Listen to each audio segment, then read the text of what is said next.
Prologue. The word landed on the breakfast table like a blade. Broodmare.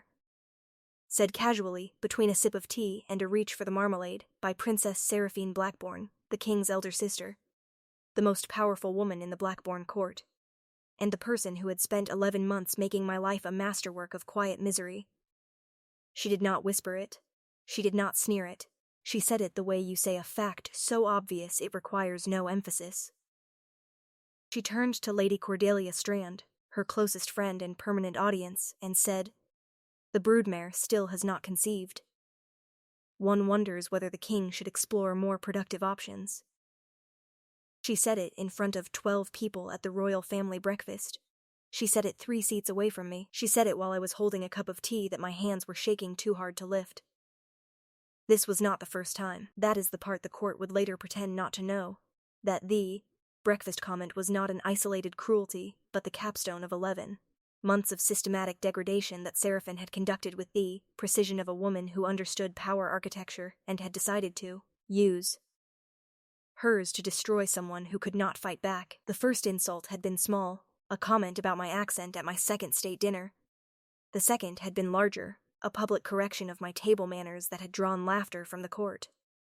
The third, fourth, fifth, 100th, they accumulated like snowfall, each one barely visible, the total weight crushing. I had not told my husband. That requires explanation, because the obvious question is why? Why endure 11 months of abuse from his sister without telling the man who could stop it? The answer is the specific trap that royal in-law dynamics create. Seraphine was Edric's only surviving family. Their parents were dead. Their brother had died in the border wars. Seraphine was the last of the Blackbourne bloodline besides Edric himself, and their bond was the foundational relationship of his emotional life. Telling him meant forcing a choice between his wife and his sister. And I knew, because Seraphine had told me, explicitly, in a private conversation during my first month at the palace, that I would lose that contest. "He will always choose me," she had said with the serene confidence of a woman stating the weather.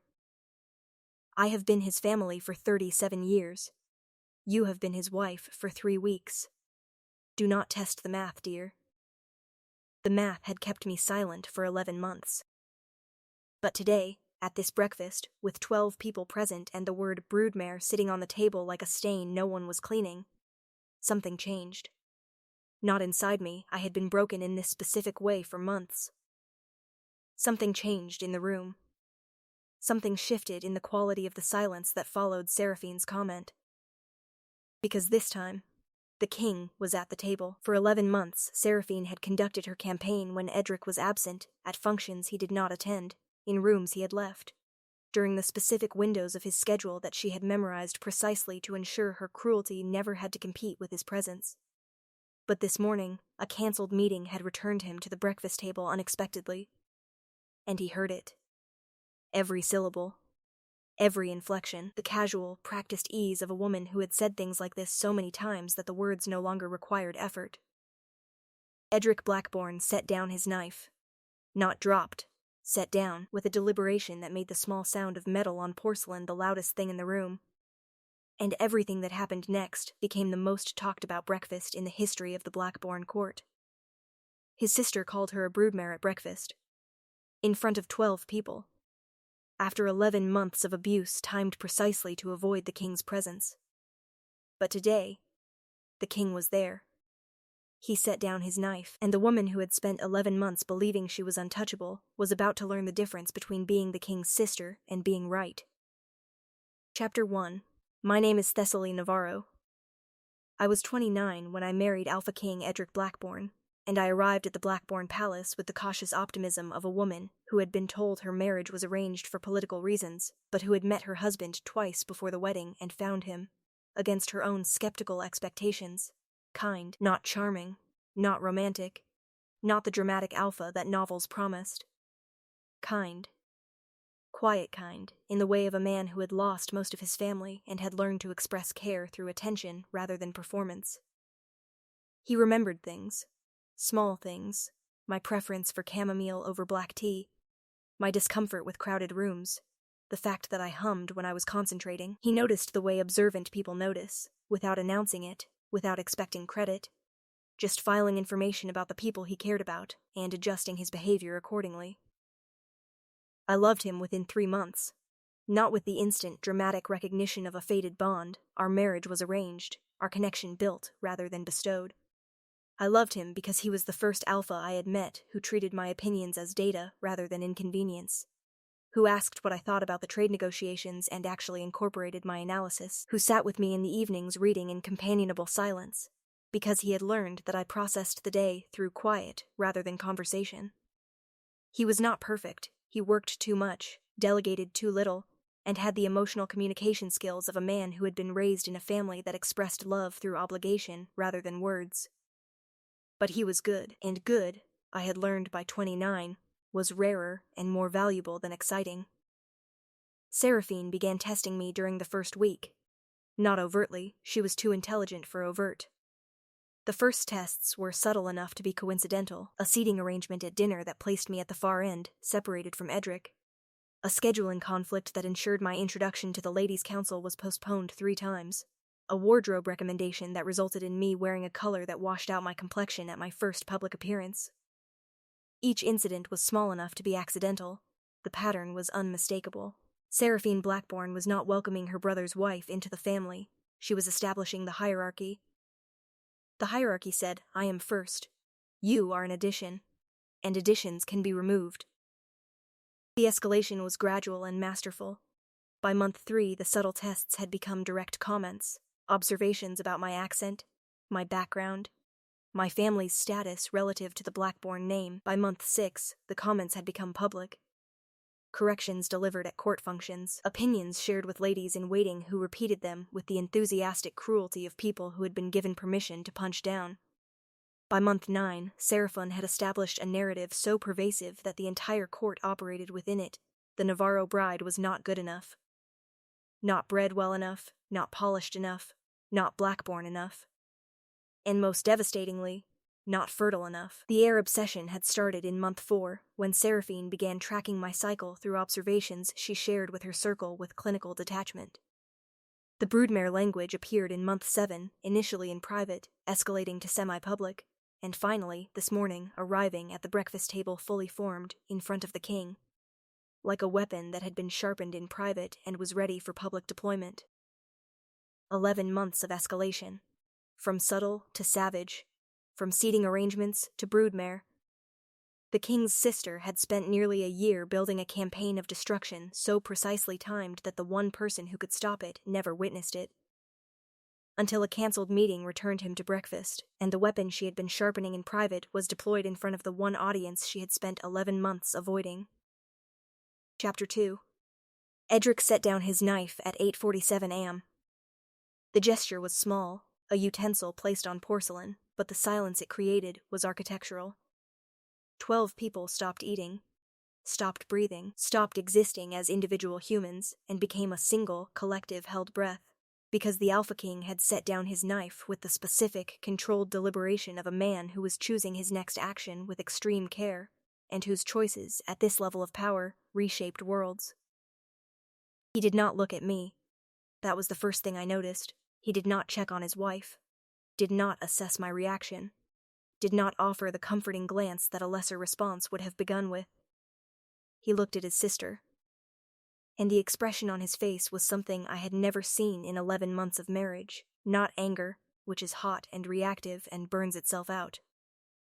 Something colder, the expression of a man who was rapidly, efficiently processing a large amount of new information and reorganizing his entire understanding of a situation based on what he had just heard. Seraphine, he said. His voice was conversational. Calm. The particular calm that people who knew Edric well, Commander Inez Valdez, his head of security, and Lord Oscar Lindgren, his chief advisor, both present at the table, recognized as the most dangerous register he possessed. Not shouting, not threatening. Just level, measured, and utterly devoid of the familial warmth that had characterized every interaction between the siblings for 37 years. Did you just refer to my wife as a broodmare? Seraphine's composure flickered. Barely, she was too practiced for a full crack, but enough that the 12 witnesses saw it. I was making an observation about the succession, she said smoothly. The court is concerned. I did not ask about the court, Edric interrupted. I asked whether you called my wife a broodmare. The word. At this table, in front of these people, did you say it? The pause lasted 3 seconds. Yes, Seraphine said. But, he held up one hand. The gesture stopped her mid-sentence with the efficiency of a door closing.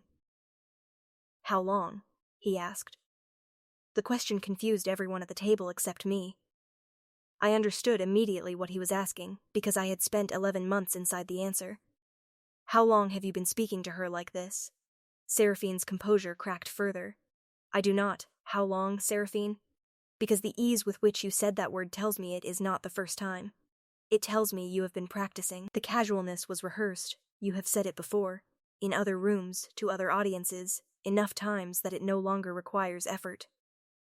So I am asking, how long have you been treating my wife this way?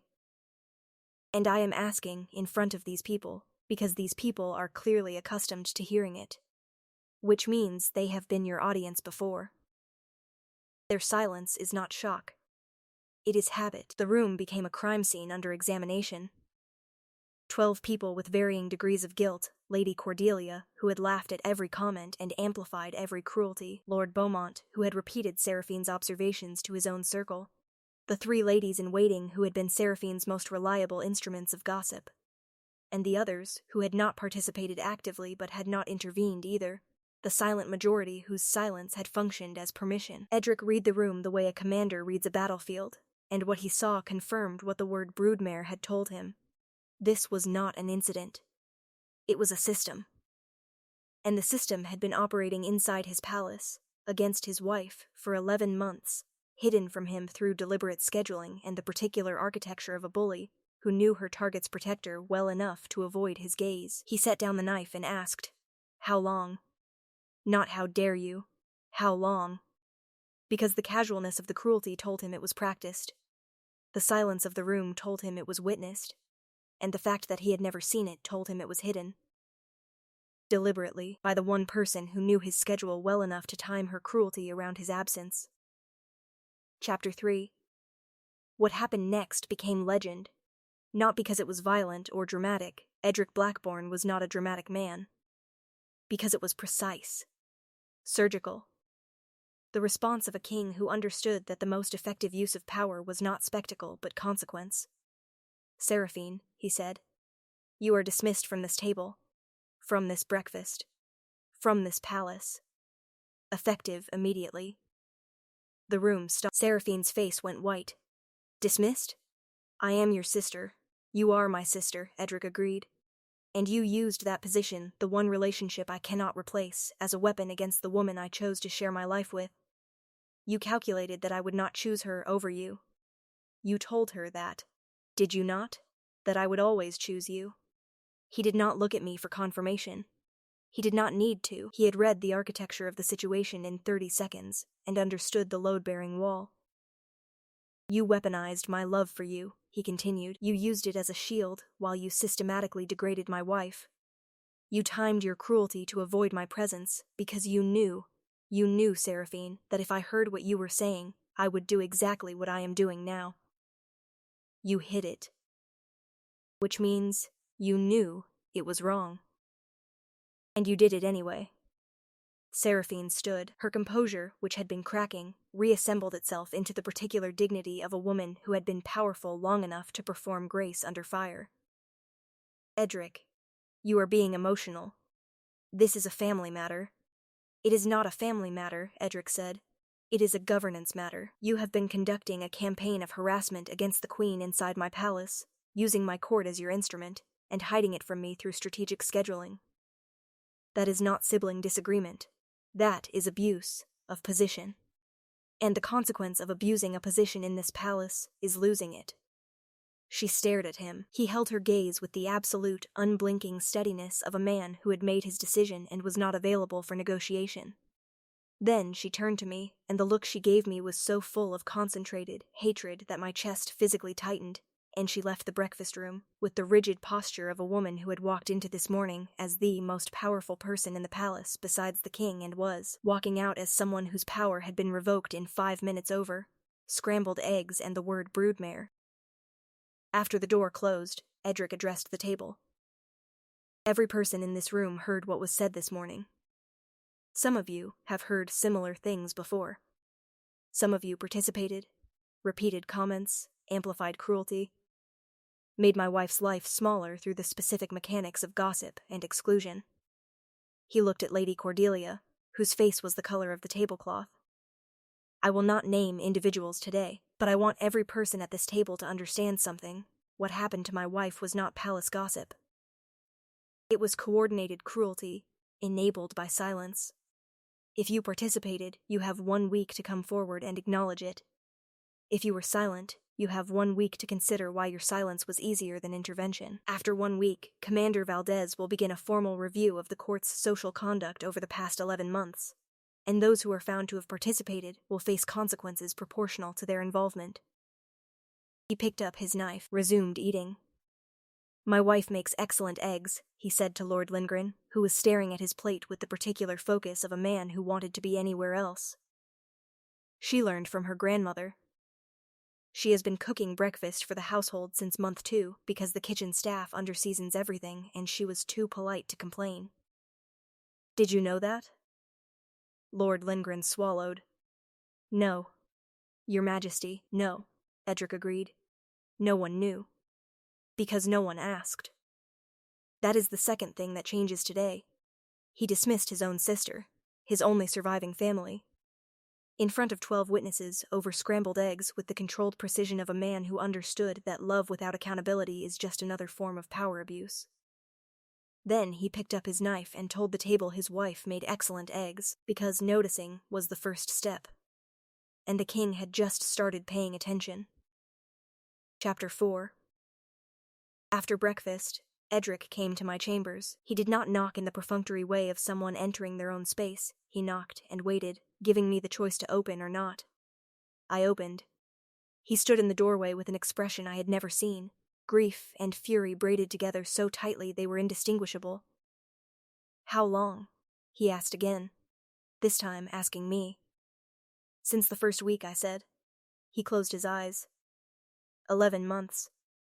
I nodded, and you did not tell me, because she told me you would choose her. And I believed her. Because she was your family, and I was an arrangement. And because telling you meant making you choose. And I could not bear being the reason you lost your last family member. So, I absorbed it, every comment, every correction, every public humiliation. I absorbed it, and smiled, and went to our rooms at night and lay beside you and said nothing, because nothing felt safer than the alternative. He crossed the room, sat beside me, and took my hands. His were shaking. The Alpha King, whose hands were steady through crises that threatened his territory, was shaking holding his wife's fingers. You should never have had to make that calculation, he said. The fact that you believed I would choose her, that tells me I failed to show you where you stand. Not above Seraphine. Not below her. You stand beside me, Thessaly. Equal. First. The person I chose. And no amount of blood relation overrides that, because family is not an entitlement. It is a responsibility. And Seraphine abandoned that responsibility the moment she used it as a weapon against you. I cried. Not the controlled tears of a woman who had been managing her pain for 11 months, the structural release of a person who had been holding a building upright through sheer will and had finally been told she could let go. He held me. Not with the careful political comfort of a king managing a situation, with the desperate, shaking grip of a man who had just discovered that someone he loved had been suffering inside his own home, under his own roof, hidden by the one person he trusted most. And he had not seen it. The court review was comprehensive.